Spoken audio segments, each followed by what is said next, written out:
So just reading my USPAP book and trying to see if there's any opportunities in here. And there actually are some opportunities in here. So I want to give you a tip before I let you go. But I also want to tell you about something that you need to know as an appraiser. Hopefully you don't need to know, but if you were impacted, you need to know.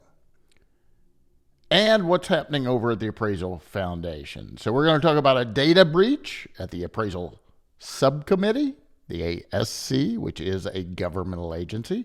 We're going to talk about a data breach that might impact you. And if you are one of the impacted appraisers, you might want to know this and take appropriate action. We'll talk about some stuff going on over at the Appraisal Foundation. And I'm going to give you a little tip or trick to maybe help you make some more money during this trying time. So come on back and listen or watch this broadcast.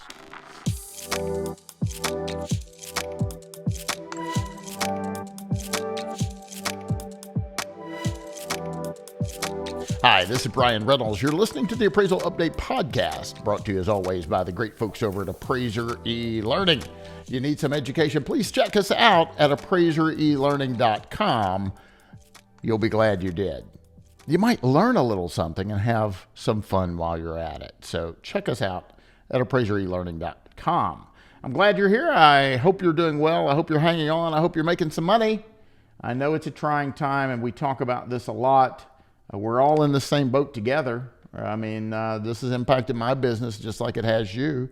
Remember, I am a practicing appraiser just like you, and it certainly has impacted my business. I just got back from Texas. I was down at San Marcos at the great folks at ATA, and thank you, ATA, for having me down. Steve and Bobby and Teresa and the board of directors, all the great folks down at ATA.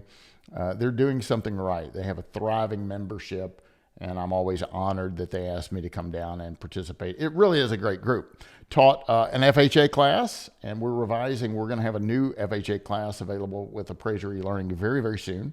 As you probably are well aware, FHA revised their handbook, and that will be effective in April. And so we've got a new course coming out that will reflect those changes.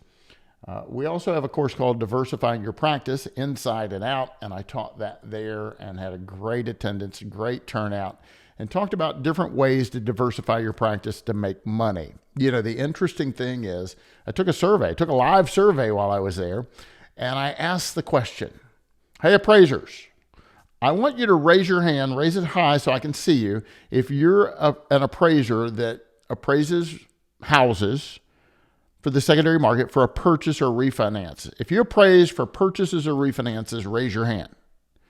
And almost every attendee raised their hand. I said, keep your hand up now, look around the room. That's your competition. Now put your hand down. How many of you in the room do relocation appraisals? And there were, I think, 4 hands that went up. Not very many, right?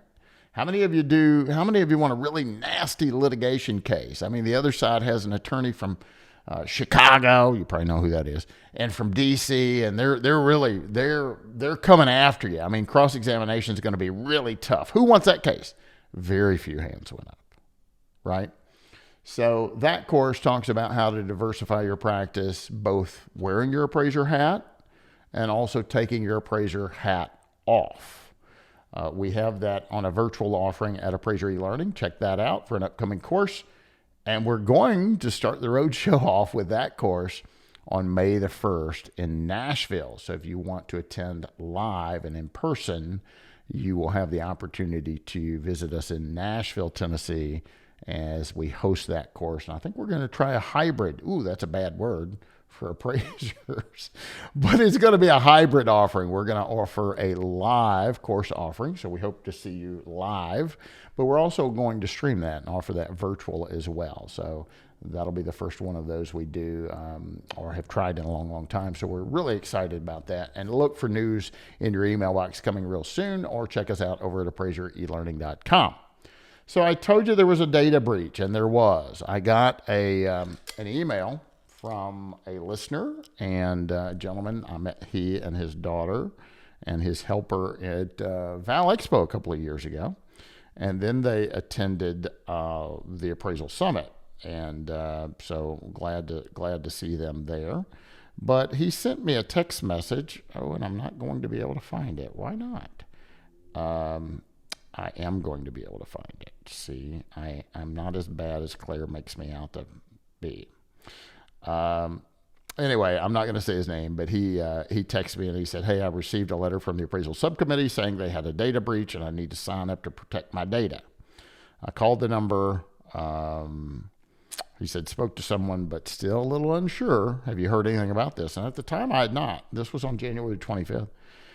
And he sent back to me, he said, I told him Jim Park was over there. Jim does a great job. He's a respectable guy and would try and help him. He said, here's an update. I wrote a letter to the email address for James Park, the executive director of the appraisal subcommittee. He wrote me back this morning and confirmed the letter is legitimate. He apologized for the unfortunate incident, the data breach, what they're asking us to do, blah, blah, blah, blah, blah, which I'll get to in a minute. He said, thanks for getting back to me. I said, Jim Park's a good guy. I interact with him on a regular basis. I'm glad you got to connect. So one of the things that this appraiser said, he said he feels that there's appraisers across the country that are getting this letter and wondering if many of them are just throwing them away, thinking that it's a scam, right? It's not legitimate. So the appraiser kind of asked me to get the word out. And so that's one of the reasons I'm talking about it on this podcast today. So I did talk to Jim a couple of times on the topic, and he provided me a letter, which I can find on their website now. So I'm just going to do it that way. And I'm going to show you how to get to it, all right, so that you could check it out yourself. My understanding that there was, maybe 5,000, just under 5,000. I think 4,800 is the number I remember for some reason, 4,800 appraisers that were impacted. To this date, it doesn't appear anything bad's happened, but it was out there, okay? Apparently, some Social Security numbers were out there. So don't call Jim Park yet. Don't call the ASC yet. Go to the ASC.gov website. So if you're watching and not just listening to the podcast, you can see I have that up on the screen right now. So I just pulled up the ASC.gov. That's their website. And guys, there's a ton of information here. So before I get to the letter, let's just play around with the website for just a second, because there's a lot of good information here. If you go to this national registry, right, you can pull your own information up and check it out, make sure that it's correct. I did that recently. Appraiser registry. Thank you. Took me a minute. National Registry Appraisal.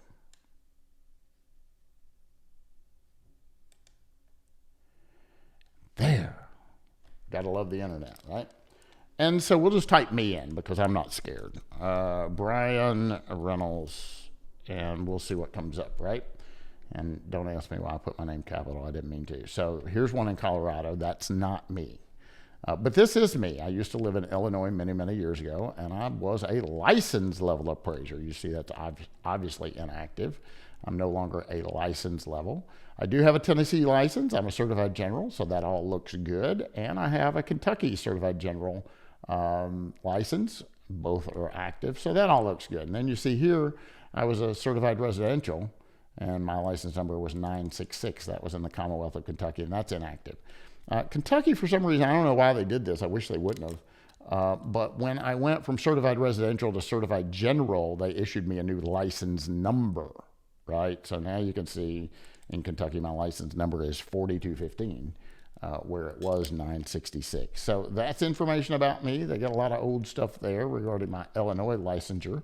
But yeah, I'm on there, and at least some of the data, all of the data is correct. So let's go back for a second. If you wanted to look at the states, how are the states doing? Here's a list of all the states, and you can actually see about state compliance. So appraiser compliance reviews. You know, the states look at us. Why don't we look at them? And I'm not going to, try and embarrass any state in particular. You can go on and look, but there are some states that say they're not in compliance, right? There are some states that say good, some that say excellent, some that says needs improvement, and you can click on those and see what their improvement or needs work is. There's some that say not satisfactory. So you can go to whatever state that you want to peek in. I'm just going to go to Kentucky because that's where I'm at. And you can actually see the letter that is issued from the appraisal subcommittee to the particular jurisdiction. Here's Kentucky. And it's a letter saying we have a finding of excellent. So yay, Kentucky. Way to go with Commonwealth of Kentucky. You got an excellent rating. I know they've always gotten an excellent rating, but they got an excellent rating. So that's great. You can check out your state if you want to and take a peek, right?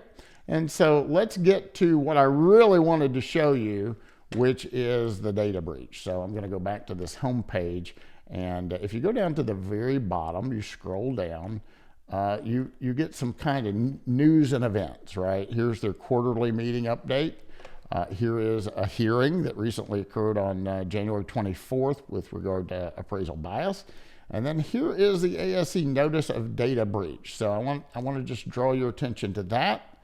And this is what it says. So I'll just blow this up just a little bit. And those for you listening, I apologize. Again, you can go to asc.gov. And this is a news and events. It's down at the bottom of their page. You can click and see the letter I'm referencing right now. So this letter went out from Mr. James Park, the executive director of the ASC, on January 24, 2023. So this is recent, guys. Notice of data breach incident. The appraisal subcommittee is contacting all state appraisal regulatory agencies concerning a data breach that occurred on the asc.gov website. This was not data theft or hacking. So it was an error that was made. It was a mistake. We're human beings. We all make mistakes, right? Everybody makes mistakes. State regulatory boards make mistakes. The Appraisal Foundation makes mistakes. The Appraisal Subcommittee makes mistakes. Appraisers make mistakes. We all make mistakes. We're human beings. We're not perfect. So what happened? After the release of the new ASC.gov website on September of 2022, potential access to personal identifiable information, a PII, was reported to the ASC. The breach was discovered in October of 2022 when an individual reported it to the ASC after seeing their own personal identifiable information via a web browser. While there was potential for broader exposure, to date we're not aware of any individuals that accessed the breach PII. So what information was involved? Social security numbers. What are we doing about it? Immediately upon discovery of the breach, the website was taken down and corrective action was taken to resolve the error. We are notifying all individuals who had potential exposure and offering identity protection, credit monitoring, and identity monitoring service. We're also notifying all state appraisal regulatory agencies. All right? So if you need more information, here's the toll-free number, 888-815-1517, 888-815-1517. It's Monday through Friday from 8 to 6 p.m. Eastern Standard Time. You can call that for assistance. If you are an appraiser that's been impacted, you should have received a letter from the ASC. So if you didn't get a letter, that's a good sign, right? If you didn't get a letter, then your personal information was probably not the breach didn't impact you. So all appraisers that have been impacted should have gotten a letter from the ASC. The point of me bringing this to the appraisal community's attention is if you did get a letter, don't just toss it in the trash can and think it's a fake. It's real, okay? So again, you can go on the ASC website, get this information that I'm reporting to you now. If you need additional assistance, you can call the ASC. Hopefully, nobody's going to be impacted. Hopefully, they got it down quick enough. Hopefully, nothing bad's going to happen. But I did want to bring this to your attention in the event that you are a listener and you did get a letter and you didn't pay close attention to it. You might want to jump over to ASC and take a peek at it. All right? More information I want to talk about is the Appraisal Foundation and getting involved, getting your voice heard, right? It was just announced this week that Appraisal Foundation, the Appraisal Standards Board, pumped the brakes and said, we think we need a 5th exposure draft to USPAP, the proposed changes to USPAP. And guys, I think this is unprecedented. I don't think there's ever been 5 exposure drafts. There's been 4, but now there's 5. So they're working on the next exposure draft. We'll let you know when that's available. If you're affiliated with a state association or a national association, like the National Association of Appraisers, listen, they do a really good job. Ms. Lori Egan's in charge of the Governmental Affairs Committee, and they draft responses to every exposure draft there is. So watch out for the next exposure draft. I'm sure you'll hear about it all over through various trade organization newsletters or magazines, and you can get your voice heard. If you go to the Appraisal Foundation website, which is appraisalfoundation.org, this is the landing page, the primary landing page. If you go to Standards and Qualifications and down to Exposure and Discussion Drafts, you can find them there. Now, the 5th one hasn't been written yet, but it will eventually show up here. There will be a comment period, and they'll ultimately have a public meeting, which you can attend and voice your concern, right? So watch for this. This will be where it will show up under Appraisal Standard Board.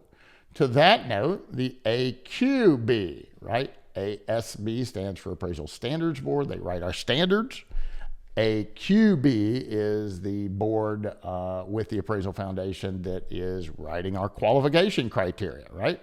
And look here, on January 31st, 2023, the AQB released the first exposure draft of proposed changes to criteria.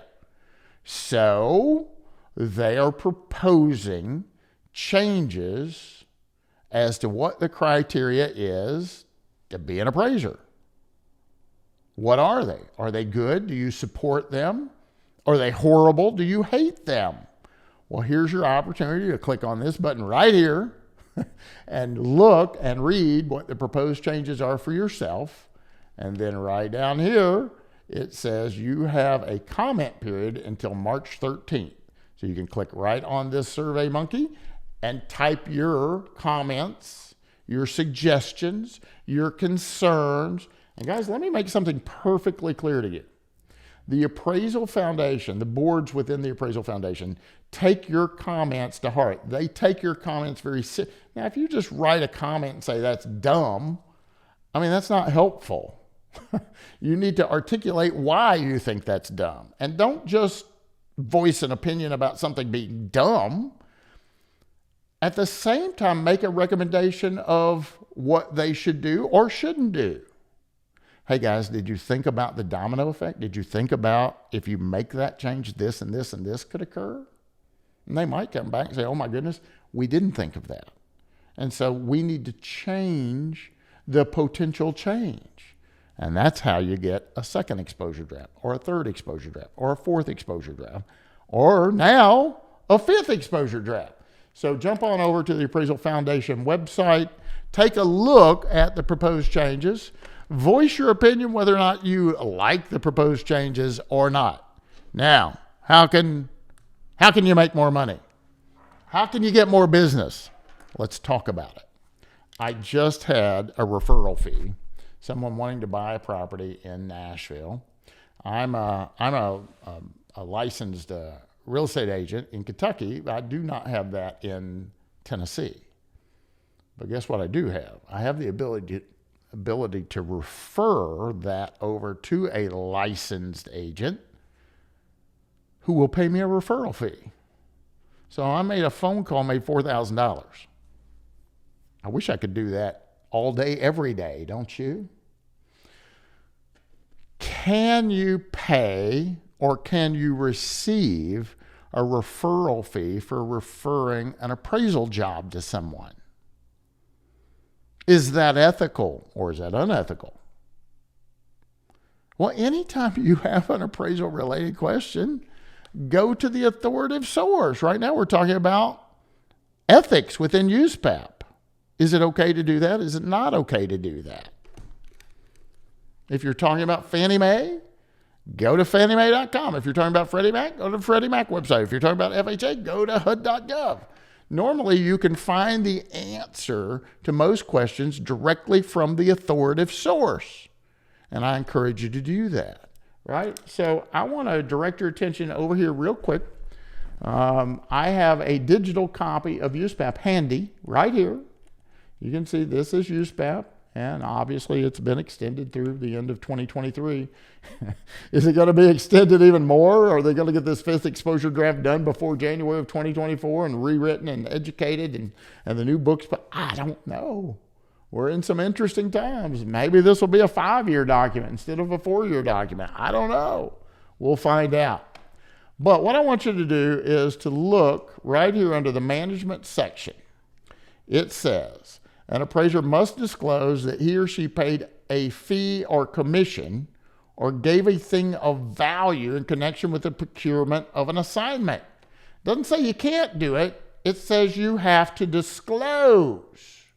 The comment section says where it's got to be. Well, it's got to be in the certification.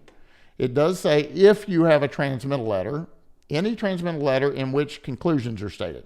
Now, some people do transmittal letters, some people don't, right? It's not a requirement to do a transmittal letter. But if you have a transmittal letter in which you have the conclusion stated, you've got to have this disclosure there as well. If you don't have a transmittal letter, then you have to have it only in the certification. And you've got to have that disclosure in there, but look right here. Disclosure of the amount paid is not required. So I'll tell you something right now. You get a call to do a commercial assignment and you're a residential appraiser, instead of saying, I don't do commercial and hanging up, you just missed out on an opportunity to make money. Call a commercial appraiser in your community and say, hey, I've got a job for you. Will you pay me a referral fee? They may say no, but they may say yes. I'll tell you right now, you get that call in Tennessee and you don't want to do it, or in Kentucky, call me up. Now, depending on where it is, depending on what it is, depending on whether or not I feel I'm competent to do it, depending on if we can negotiate a reasonable fee, I'll pay you a referral fee. Why would I not? I'm not going to get that assignment without you. So instead of just saying, I don't do commercial and hanging up, think of that as an opportunity at your feet. There's money laying on the floor by your feet. Do you have the courage to bend over and pick it up? Or are you going to walk right by it? This is an opportunity. I want to show this to you one more time. This is USPAP. And the cool thing about the digital copy, you see this little thing right here? Frequently asked. See also FAQ 34 through 52. We're not going to look at all those, but I'll look at one. How's this? Question number 34 in USPAP. This is an FAQ, guys. It's come to my attention that a local appraiser is paying a home inspection firm a $25 referral fee for each appraisal assignment the home inspector refers to the appraiser. Are appraisers required by USPAP to disclose the payment of cash or other things of value to clients in order to get the assignment? Maybe I'll give you a bottle of Elmer T. Lee if you get me a job. I won't. I won't. But that's an example, right? The answer is yes. The management section of the ethics rule states an appraiser must disclose that he or she paid a fee or commission or gave a thing of value in connection with the procurement of the assignment. And there's the comment. I already read that to you, so I'm not going to read it again. And there's several questions here that will relate to what we just talked about. And I'm not going to read all those. Get your USPAP book out and read it yourself. But if you want to establish a deal with a home inspector, says, hey, you recommend me and somebody give me a call and hire me, I'm going to pay you a referral fee. Maybe you talk to your barber or hairstylist and say, hey, I am an appraiser here. So you have somebody in your seat. You're fixing their hair. And they say, well, yeah, we're thinking about selling our house. Say, hey, well, I know an appraiser that could come out and measure it for you and tell you exactly how big it is. Don't leave any money on the table. Or I know this appraiser coming out and tell you not only how big it is, but what it's worth. And they don't have to write you a big old thick report. They could call you on the phone, give you an oral report, or give you a very concise written report. And that hairstylist calls me up and refers that to me. Yes, I'd be happy to pay a referral fee for that. Think outside the box, guys. Think outside the box. There's so much flexibility in USPAP as to what you can do. It might just surprise you. I know it's your rule book. It's your minimum requirements. You have to do the minimum. But look around in here. Get very familiar with the first 24 pages of this document. There might just be some opportunities for you to make more money. Guys, I hope you're doing well. I hope you're staying safe. I hope you're getting some education. Now's a perfect time to learn more skills. Learn different ways to create opportunity. There's a saying I love. I have it in one of my courses. Don't wait for an opportunity. Create your opportunity. You've been listening to the Appraisal Update Podcast. I'm your host, Brian Reynolds. Until next time, please stay safe, take a break, get some education, and happy appraising. The Appraisal Update Podcast is brought to you by Appraiser eLearning.